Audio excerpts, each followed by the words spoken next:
He was my baby. He was my person. A mother's quest to find justice for her son has led her to a new mission: to change Ohio's laws involving the testing of impaired drivers. Deborah Reynolds' son Christopher was one of 2 passengers killed in a crash in Wayne County 2 years ago. Troopers suspected the driver of being under the influence of marijuana, but Deborah says the OVI charges were dismissed because a urine sample wasn't collected within 3 hours, as required to submit as evidence in court. Deborah was angry, but then she began researching Ohio's laws and was left with more questions. I realized, yeah, that 3-hour window, it actually allows people to get, they know they're impaired, but it allows them not to face punishment because, hey, I could use this, and it's thrown out.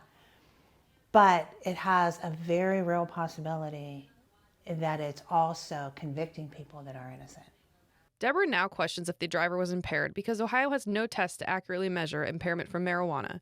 It's something that legal experts in the field realize is a problem. Right now, hundreds, if not thousands, of innocent people are finding they are getting convicted of this OVI because while they were not impaired, I would say clearly not impaired, their urine test came back with this prohibited inactive metabolite, and at that point, they're automatically guilty. Ohio has a per se law for impairment. That means you can be convicted even if you have THC metabolites in your system days after the initial use of the drug.